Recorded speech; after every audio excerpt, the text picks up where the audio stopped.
Everyone, so কল্পনা করেন একটা দেশের কথা যেখানে চারিদিকে শুধু কি চরম দারিদ্র্য, বেকারত্ব এবং কি অপরাধের একটা সাম্রাজ্য, গ্যাংওয়া, মাদকাসক্ত, দাঙ্গা কি নেই, চরম ইনডিসিপ্লিন একটা অবস্থা এবং একটা ল্যান্ডলকড বা সাগরে ঘেরা একটা ছোট্ট একটা দ্বীপ যার কি আপনার নিজের খাওয়ার পানিটুকু পর্যন্ত আপনার কেনার সামর্থ্য নেই। সো আজকে যদি আপনাকে এমন একটা দেশের কথা বলি, আপনি হয়তো ভাববেন এটা বুঝি কোনো যুদ্ধবিধ্বস্ত বা ব্যর্থ কোনো রাষ্ট্রের গল্প, রাইট? কিন্তু বিশ্বাস করেন, আজ থেকে প্রায় 60 বছর আগে 1965-র দিকে সিঙ্গাপুরের রিয়ালিটি ছিল কিন্তু ঠিক এমনটাই। একটা বস্তি কলোনি থেকে আজকের দিনে দাঁড়িয়ে সিঙ্গাপুর কিন্তু পৃথিবীর কি শীর্ষস্থানীয় ধনী, করাপশন মুক্ত এবং কি একটা ক্লিন এবং কি অনেক উন্নত একটা দেশগুলোর মধ্যে একটা। Okay, so welcome back to my channel Nabid in motion. So আজকে ভিডিওটা কোনো সাধারণ টেকটক বা এআই নিয়ে কোনো আড্ডা নাই। আজকে হলো আপনাকে আমরা ডিকোড করব কি সিঙ্গাপুরের যে রূপকথার পেছনে সেই রুটিনগুলোকে, যেগুলো কিভাবে একটা লেটস সে জঞ্জালের স্তূপ থেকে আপনার লি কুয়ান ইউর মতো একজন ভিশনারি লিডার দেশটাকে পুরোপুরি পাল্টে দিলেন। সো ভিডিওটা শেষ পর্যন্ত দেখবেন, কারণ সাউথ এশিয়ার একটা দেশের নাগরিক হিসেবে আমাদের শেখার মতো কিন্তু অনেক কিছু আছে এখানে। এখানে আপনার ইতিহাস বলেন বা পলিসি বলেন, অনেক লেসন আসলে লুকিয়ে আছে যেটা আমরা শুনে নিজেদেরকে সচেতন করতে পারি। ওকে, সো সিঙ্গাপুরের আয়তন কতটুকু ফার্স্টে এটা আপনারা গুগল করে জানেন, অথবা আপনার জানা থাকলে অবশ্যই কমেন্টে জানান। বাংলাদেশ থেকে ছোট, ওকে, আর হ্যাঁ, বাংলাদেশ থেকে অনেক ছোট, কারণ এটা ছোট একটা আইল্যান্ড। অথচ এই ছোট্ট জায়গায় প্রায় 5 কোটি 70-80 লাখের মতো মানুষের বসবাস। আর জনসংখ্যার ডেন্সিটি আমি যদি হিসাব করি, পপুলেশন ডেন্সিটি, সেটা শুনলে আপনার মাথা ঘুরে যাবে। প্রতি বর্গ কিলোমিটারে প্রায় 8,000 মানুষ। সো আমাদের বাংলাদেশে বা আপনি লেটসে পাশের দেশ ইন্ডিয়া যদি দেখেন, ওভার পপুলেশন নিয়ে আমরা যত কথাই বলি না কেন, সিঙ্গাপুরের পপুলেশন ডেন্সিটি তার চেয়ে প্রায় অনেক অনেক বেশি গুণ। ওকে, সো 1965 সালে যখন আপনার কি জোহরের স্ট্রেইট আপনার পার হয়ে মালয়েশিয়ার সাথে তাদের একটা জোরপূর্বক মার্জ করা হয়, আর কি একত্রীকরণ যেটা আছে সেটা আর কি যখন আপনার ভেঙে যায়, তখন সিঙ্গাপুর কিন্তু পুরোপুরি একা হয়ে যায়, রাইট? এবং মালয়েশিয়ার সাথে জাতিগত যেসব দাঙ্গা আছে, চাইনিজ আর কি আপনার মালয়দের আপনার যে আপনার রক্তক্ষয়ী যে আপনার সংঘর্ষ হইতো, দেন আপনার অর্থনৈতিক যেসব দেউলিয়াত্ব হতো, সব মিলিয়ে মনে হচ্ছিল কি এই দেশ হয়তো কয়েক সপ্তাহের বেশি টিকবে না। কিন্তু ইতিহাসে যখন সঠিক কোনো লিডারশিপ আর সিস্টেম দাঁড় করানো হয়, তখন অসাধ্য সাধন করা কিন্তু সম্ভব। ওকে, সো লি কুয়ান ইউ যখন ক্ষমতায় আসলেন, তার সামনে একটাই জাস্ট চ্যালেঞ্জ ছিল, যে সারভাইভাল। ওকে, কারণ তাদের না ছিল কোনো প্রাকৃতিক সম্পদ, যেটা আমাদের বাংলাদেশে অনেক আছে, ইন্ডিয়াতেও অনেক আছে। না ছিল কোনো আপনার নিজস্ব কোনো মিলিটারি ফোর্স, এমনকি খাওয়ার পানির জন্য পর্যাপ্ত পরিমাণে কি আপনার কি বলে তাদের কিন্তু প্রতিবেশী দেশের উপর অনেকটা নির্ভর করতে হতো। সো সেখান থেকে কিভাবে আজকে সিঙ্গাপুর তৈরি হলো দারুণ একটা রাষ্ট্রে, সেটাই আমরা ধাপে ধাপে আমরা এটা ডিকোড করার চেষ্টা করবো। ওকে, সো আশা করি পুরো ভিডিওটা মনোযোগ দিয়ে দেখবেন, তাহলে আপনারা নিজেদেরকে আরও সচেতন করতে পারবেন। ওকে, সো একটা দেশের যেই ফাউন্ডেশন আছে সেটা আপনি যদি মজবুত করতে চান, সবার আগে আপনার প্রয়োজন কি সিকিউরিটি, রাইট? এবং কি সামাজিক যে স্থিতিশীলতা। সো লি কুয়ান কি করলো, আপনার প্রথমেই যে কাজগুলো করলেন সেটা হচ্ছে যে তা পৃথিবীর মডার্ন যেসব হিস্ট্রি আছে এগুলোর মধ্যে আপনার যদি পড়ে দেখেন, মাস্টারপিস। ফার্স্টে যে সে কাজটা করলো সেটা হচ্ছে আপনার ন্যাশনাল সার্ভিস বা আপনার কি ম্যান্ডেটরি মিলিটারি ফোর্স তৈরি করা। সো ছোট্ট দেশ, চারিদিকে আপনার অনেক এনিমি আছে, সো এটা একটা অস্থির একটা অবস্থা, রাইট? তাই তিনি আইন করলেন যে দেশে প্রতিটা যুবকের জন্য সামরিক একটা প্রশিক্ষণ দেওয়া এবং ন্যাশনাল সার্ভিস ম্যান্ডেটরি করা। সো নিজেদের ডিফেন্স নিজেরাই তৈরি করার পেছনে তিনি জোর দিলেন। দেন দ্বিতীয় যে কাজটা করলেন সেটা হচ্ছে আপনার এথনিক ইন্টিগ্রেশন যে পলিসি আছে। সো সিঙ্গাপুরে চাইনিজ আছে, মালয় আছে, ইন্ডিয়ান আছে, সব ধর্মের ও জাতির মানুষ বাস করে, রাইট? সো পাস্টে কি হলো, যেখানে আপনার জাতিগত যেসব দাঙ্গা হতো, সেখানে আপনার লি কুয়ান ইউ কি করলো, একটা দারুণ একটা রুল সেট করলেন, যে আপনার গভর্নমেন্ট হাউজিং বা ফ্ল্যাটগুলোতে কোটা সিস্টেম করে দেওয়া হলো এবং প্রতিটা বিল্ডিংয়ে নির্দিষ্ট অনুপাতে চাইনিজ, মালয় এবং কি আপনার ইন্ডিয়ান পরিবারকে একসাথে তারা থাকতে দেওয়া অনুমতি দিল। সো মানুষ এর পিছনে কারণ হলো যে মানুষ যেন নিজেদের আলাদা একটা বস্তি তৈরি করে বেসিক্যালি, ওকে, এবং মানুষ যেন বিচ্ছিন্ন না হয়ে যায়, বরং আপনার কি করবে পাশাপাশি থেকে একটা কি মাল্টিকালচারাল একটা ডাইভার্সিটিওয়ালা একটা সোসাইটি যেন তারা গড়ে তুলতে পারে, সেই একটা লক্ষ্য ছিল।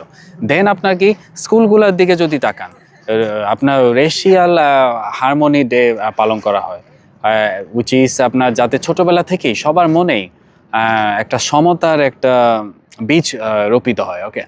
দেন নেক্সট সে যে কাজটাগুলো সেটা হচ্ছে আপনার স্লাম ক্লিয়ারিং বা আপনার পাবলিক হাউজিং। সো দেশের 80% মানুষ এক সময় বস্তিতে কি আপনার কি বা আপনার অস্বাস্থ্যকর শেডে থাকতো একটা সময়। সো সরকার হিউজ বাজেটে হাউজিং ডেভেলপমেন্ট করলো, ওকে, এবং হাউজিং ডেভেলপমেন্ট একটা কি আপনার বোর্ড তৈরি করলো, যেটা কি আপনার বিশাল হাই রাইজ অ্যাপার্টমেন্টে কী করবে আপনার অ্যাপার্টমেন্ট বানালো এবং কি করলো তা কম খরচে ফ্রিতে সাধারণ যেসব জনগণ আছে বা মানুষ আছে তাদের মাঝে সেটা ডিস্ট্রিবিউট করে দিল। এর ফলে কি হলো, আজ সিঙ্গাপুর কিন্তু অলমোস্ট হোমলেস একটা পর্যায়ে চলে গেল। আপনি যদি রাস্তা দিয়ে হাঁটেন আপনি হোমলেস মানুষ খুব খুব কম দেখবেন কম্পেয়ার টু অন্যান্য দেশ, ওকে। দেন আপনার সিঙ্গাপুর মানেই আপনার কি চোখের সামনে ভেসে ওঠে কি শুধু কাচের মতো পরিষ্কার রাস্তাঘাট, রাইট, সবুজ পার্ক, আরও কত কিছু। কিন্তু এই পরিচ্ছন্নতা এটা কিন্তু আপনার ম্যাজিক হয়ে আসে নাই, ওকে, এর পিছনে অনেক স্টেপস আছে। সো আপনি যদি 1968 সালের দিকে তাকান, লি কোয়ান কি করলো, আপনার লঞ্চ করেছিল কিপ সিঙ্গাপুর ক্লিন নামে একটা ক্যাম্পেইন, ওকে। সো এটা কোনো আপনার ফটো সেশন বা নেতাদের আপনার পোস্ট দেওয়ার কোনো প্রজেক্ট ছিল না। রাস্তায় ময়লা ফেলা, থুতু ফেলা বা চুইংগাম খাওয়ার ওপর একটা কি কঠোর আপনার জরিমানা ও আপনার কি ফাইন বসানো হলো, যে আপনার প্রথমবার ফর এক্সাম্পল ইট ওয়াজ $1000 কাছাকাছি, দেন দ্বিতীয়বার করলে $2000 এবং বারবার করলে জেলের বিধান আনা হলো। এমনকি দেশটাকে সবুজ করতে তারা কি করলো ট্রি প্ল্যান্টিং ডেও চালু করলো, যার ফলে কি হলো কয়েক বছরের মধ্যেই যত মানুষ আছে এবং তার চেয়েও আপনার কি বেশি বেশি আপনার গাছ লাগানো হলো। সো আরেকটা হলো কি আপনার ইকোনমির ক্ষেত্রে তারা কি করলো এটাও আপনাদের বুঝতে হবে। সো সিঙ্গাপুরে তো আসলে কোনো প্রাকৃতিক তেল, গ্যাস বা মিনারেলস ছিল না, রাইট। তখন তারা কি করলো দুইটা কাজ করলো, যে আপনার দেশকে ওপেন মার্কেট ও গ্লোবাল ট্রেডিং হাব বানানো শুরু করলো। ফর এক্সাম্পল ওকে আমি অনেক ওকে এখানে হ্যাঁ ওকে। সো তারা কি করলো আপনার তারা একটা ট্রেডিং হাব বানালো নিজের দেশটাকে, ওকে। অ্যান্ড আপনার রেড টেপ বা আপনার যে আমলাতান্ত্রিক যে কমপ্লেক্সিটি ছিল এবং আপনার দুর্নীতি চিরতরে দূর করে তারা কি করলো আপনার লাইক তারা আপনার ইজ অফ ডুইং বিজনেস এই টাইপের একটা মাইন্ডসেটে চলে গেল এবং আপনার পৃথিবীকে আপনারা কি এই সমস্ত কঠিন কঠিন স্টেপস নেওয়ার ফলে পৃথিবীতে সিঙ্গাপুর কিন্তু একটা তাক লাগিয়ে দিল, ওকে, দারুণ একটা অবস্থা। দেন তারা কি করলো আপনার নিজেদের যে আপনার লেবার ফোর্স আছে এই ফোর্সগুলোকে সাধারণ লেটসে কুলি বা শ্রমিক না রেখে তারা কি করলো আপনার টেকনিক্যাল স্কুল বা আপনার ভোকেশনাল ট্রেনিংয়ের মাধ্যমে হাইলি স্কিল্ড ইঞ্জিনিয়ার অ্যান্ড কি আপনার প্রফেশনালস তৈরি করলো, ওকে। ফর এক্সাম্পল বায়োটেক বলেন, সেমিকন্ডাক্টর বলেন, অ্যারোস্পেস বলেন বা ফার্মাসিউটিক্যাল বলেন, এগুলোর মতো আপনার গ্লোবাল যেই সাপ্লাই চেন আছে সেটার আপনার কি একদম কেন্দ্রবিন্দু হয়ে উঠলো সিঙ্গাপুর, ওকে। সো এবার আমরা আসি সিঙ্গাপুরের সব থেকে ইন্টারেস্টিং যে পার্ট সেটা হচ্ছে আপনার ওরা করাপশন কিভাবে দূর করলো, রাইট। কারণ আমাদের আশেপাশে যত প্রতিবেশী দেশ আছে বা আমাদের দেশেও বলেন আমাদের কিন্তু করাপশন অনেক বেশি, রাইট। সো ওরা কিভাবে এটা সলভ করলো এত ছোট একটা দেশ হয়ে, ওকে। সো এশিয়ার একটা কিন্তু কমন ধারণা ছিল বা আছে, আমি যদি বলি যে রাজনীতিবিদ বা সরকারি অফিসারদের কম বেতন দিলে তারা সাধু হয়ে যাবে, রাইট। কিন্তু সিঙ্গাপুরের ক্ষেত্রে এটা কিন্তু পুরাটা উল্টা কাজ করলো। সো লি কোয়ান ইউ কী করলো, উনি বিশ্বাস করতেন যে আপনি যদি টপ ক্লাস মেধা বা ব্রেইনকে দেশের সার্ভিসে রাখতে চান তাহলে কি করতে হবে, তাদের একটা প্রাইভেট সেক্টরে সমপরিমাণ বা আপনাকে তার থেকে অনেক বেশি স্যালারি দিয়ে রাখতে হবে। সো সিঙ্গাপুরের যেই প্রাইম মিনিস্টার আছে এবং যেই মন্ত্রী আছে তাদের বেতন কিন্তু পৃথিবীর সর্বোচ্চ একজন প্রাইম মিনিস্টারের বাৎসরিক বেতন লেটস আমি যদি বলি অ্যারাউন্ড আপনার $1.6 মিলিয়ন বেশি। ওকে, সো আপনার এখানে লজিক যেটা সেটা হচ্ছে আপনার এটা খুবই ক্লিয়ার, যাদের এত হিউজ স্যালারি দেওয়া হচ্ছে তারা কেন ঘুষ খেয়ে নিজের ক্যারিয়ার আর সম্মান নষ্ট করবে, রাইট? সো এর পাশাপাশি কি করলো আপনার দুর্নীতি দমন যে ব্যুরো আছে সেটাকে দেওয়া হলো কি চরম একটা অটোনমি বা আপনার একটা স্বাধীনতা যদি বলি। সো প্রাইম মিনিস্টার বা কোনো ভিআইপি হলেও এই এজেন্সি সরাসরি তার বিরুদ্ধে কি করতে পারবে, একটা তদন্ত বা আপনার অ্যাকশনে যেতে পারবে, যেখানে কি আপনার কোনো রাজনৈতিক হস্তক্ষেপের কোনো সুযোগ নাই। সো এই রেজাল্ট কি আপনি যদি দেখেন, সো এর রেজাল্ট আপনি যদি দেখেন যে ট্রান্সপারেন্সি, দেন আপনার ইন্টারন্যাশনাল ইন্ডেক্সে সিঙ্গাপুর কিন্তু আজকে আপনার পৃথিবীর অন্যতম কম দুর্নীতিগ্রস্ত একটা দেশের একটা ওকে। সো এটা একটা গেল।